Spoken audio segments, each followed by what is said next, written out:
आइए चैप्टर 6 में थ्योरम 6.1 समझते हैं। यह थ्योरम सीबीएसई 10th बोर्ड के एग्जाम के व्यू से बहुत ही इंपॉर्टेंट थ्योरम है, जो कि 2009 में लेटेस्ट आया था 6 मार्क्स के लिए।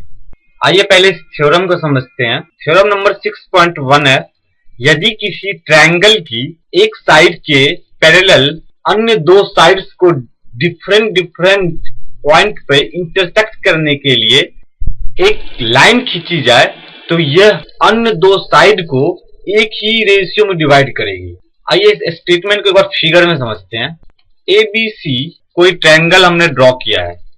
क्वेश्चन में कहा गया है कि किसी ट्रायंगल की एक साइड के पैरेलल अन्य दो साइड को डिफरेंट पॉइंट पर इंटरसेक्ट करने के लिए एक रेखा खींची जाए।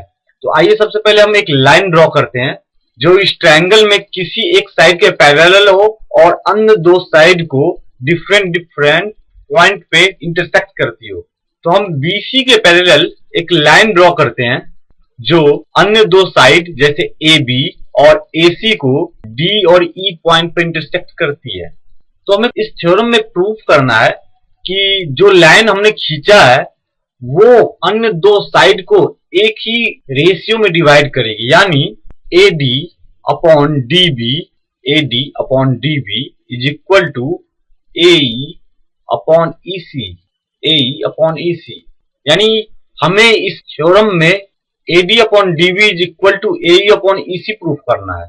इन a triangle ABC in which a line parallel to BC and intersect side AB and AC at D and E respectively, we have to prove that AD upon DB is equal to AE upon EC. At first, let us join BE and CD and then draw DM perpendicular to AC and EN perpendicular to AB. अब हम triangle ABC में B और E को join कराएंगे। B से E को join करा दिया। इसी तरह हम C और D पॉइंट को भी आपस में ज्वाइन कराएंगे। उसके बाद पॉइंट D से साइड AC पे एक परपेंडिकुलर ड्रॉ करना है, जो परपेंडिकुलर DM होगा, जहां एंगल M 90 डिग्री होगी। और पॉइंट E से साइड AB पे एक और परपेंडिकुलर ड्रॉ करना है, जो कि परपेंडिकुलर EN होगा, जहां एंगल N 90 डिग्री होगी। Area of triangle ADE is equal to 1/2 into base into height is equal to 1/2 into AD into EN। Triangle ADE में हमें ट्रायंगल ADE का एरिया निकालना है। तो एरिया का फॉर्मूला होता है 1/2 into base into height। Base को हमने AD ले लिया तो हाइट हो जाएगी इसकी EN, क्योंकि बेस के सामने वाले पॉइंट से बेस पर डाले गए परपेंडिकुलर की लेंथ ही उसकी हाइट होती है। तो AD के सामने वाला पॉइंट E है और E से हमने एक परपेंडिकुलर ड्रॉ किया है EN, तो EN इसकी हाइट होगी। इसलिए एरिया ऑफ ट्रायंगल ADE को हम 1/2 into AD into EN लिख सकते हैं। एरिया ऑफ ट्रायंगल ADE को हम इस तरह भी डिनोट कर सकते हैं, AR ऑफ ADE, यानी area of ADE is equal to 1/2 into AD into EN। Similarly area of triangle BDE is equal to 1/2 into DB into EN। Triangle BDE में हमें BDE का एरिया निकालना है। BD बेस हो गया और E से साइड AC पे डाले गए परपेंडिकुलर की लेंथ ही इसकी हाइट होगी। हमें ट्रायंगल DBE की एरिया निकालनी है। DBE के एरिया निकालने के लिए हमने इसका बेस DB ले लिया, तो इसकी हाइट हो जाएगी पॉइंट E से साइड AB पर ड्रॉ किए गए परपेंडिकुलर की लेंथ, जो कि हमने EN ड्रॉ किया है। हम जानते हैं कि किसी एक पॉइंट से किसी एक लाइन पे डाले गए परपेंडिकुलर की लेंथ हमेशा सेम होती है। अगर हम E से साइड BD पे परपेंडिकुलर ड्रॉ करें तो इसकी लेंथ EN की लेंथ के इक्वल होगी, इसलिए इसका एरिया हो जाएगा area of BDE is equal to 1/2 into DB into EN। Area of triangle ADE is equal to 1/2 into AE into DM। Triangle ADE में इस बार हमने AE को बेस ले लिया है, तो इसका एरिया हो जाएगा 1/2 into AE base into height. AE के सामने वाले पॉइंट से AE पर डाले गए परपेंडिकुलर की लेंथ इसकी हाइट होगी, यानी DM इस बार इसकी हाइट हो जाएगी। तो इसका एरिया होगा 1/2 AE इंटू DM, और area of triangle DEC is equal to 1/2 into EC into DM।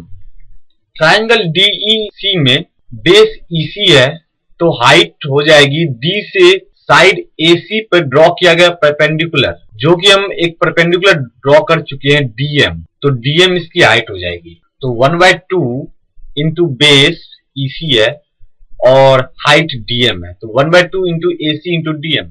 Therefore area of triangle ADE divided by area of triangle BDE is equal to 1/2 into AD into EN divided by 1/2 into DB into EN। हमने area of triangle ADE को area of triangle BDE से divide कर दिया है, तो 1/2 cancel हो जाएगा, EN और EN कैंसिल हो जाएंगे, तो रिजल्ट आएगा AD upon DB।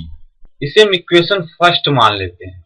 And area of triangle ADE divided by area of triangle DEC is equal to 1/2 into AE into DM divided by 1/2 into EC into DM। हमने area of triangle ADE निकाला था 1/2 into AE into DM जब AE को base लिया था। तो अब हम एरिया ऑफ ट्रायंगल ADE को जब AE बेस है तो एरिया ऑफ ट्रायंगल DEC से डिवाइड कर रहे हैं, तो 1/2 कैंसिल हो जाएंगे, DM कैंसिल हो जाएगा, तो रिजल्ट आएगा AE अपॉन EC। इससे हम इक्वेशन सेकेंड मान लेते हैं। We know that triangle BDE is equal to and triangle DEC are on the same base DE and between the same parallel line BC and DE, hence area of triangle BDE is equal to area of triangle DEC। हम अपने figure में देख सकते हैं triangle BDE और triangle DEC दोनों के लिए बेस सेम है DE, और दोनों सेम पैरेलल लाइन के बीच में ड्रॉ हैं, जो पैरेलल लाइन है DE और BC। तो हम जानते हैं कि सेम पैरेलल लाइन के बीच में सेम बेस पे ड्रॉ किए गए ट्रायंगल का एरिया सेम होता है, इसलिए ट्रायंगल BDE का एरिया ट्रायंगल DEC के इक्वल होगा। इसे हम इक्वेशन थर्ड मान लेते हैं। अब इक्वेशन फर्स्ट में इक्वेशन थर्ड की वैल्यू पुट करेंगे। Put the value of equation third into equation first, we get. Equation third में हमने ट्रायंगल BDE का एरिया और ट्रायंगल DEC का एरिया सेम दिखाया है। इक्वेशन फर्स्ट को एक बार नोट करते हैं। Area of triangle ADE divided by area of triangle BDE is equal to AD upon DB। ये इक्वेशन फर्स्ट था। इस इक्वेशन में हम ट्रायंगल BDE की जगह ट्रायंगल DEC पुट करेंगे, क्योंकि इक्वेशन थर्ड में हमने दोनों को सेम दिखाया है। Hence area of triangle ADE divided by area of triangle DEC is equal to AD upon DB। हमने एरिया ऑफ BDE के जगह एरिया ऑफ DEC पुट कर दिया। From equation third area of DEC is equal to area of BDE। इसे हम equation fourth मान लेते हैं। Put the value of equation second into equation fourth, we get. Equation second जो हमने निकाला था area of triangle ADE divided by area of triangle DEC is equal to AE upon EC। इसकी वैल्यू equation 4 में पुट करने पे equation 4 है area of triangle ADE divided by area of triangle DEC is equal to AD upon DB। हमने अपने equation second में area of ADE divided by area DEC को AE अपॉन AC निकाला था। अब ये वैल्यू हम इक्वेशन 4 में पुट करेंगे।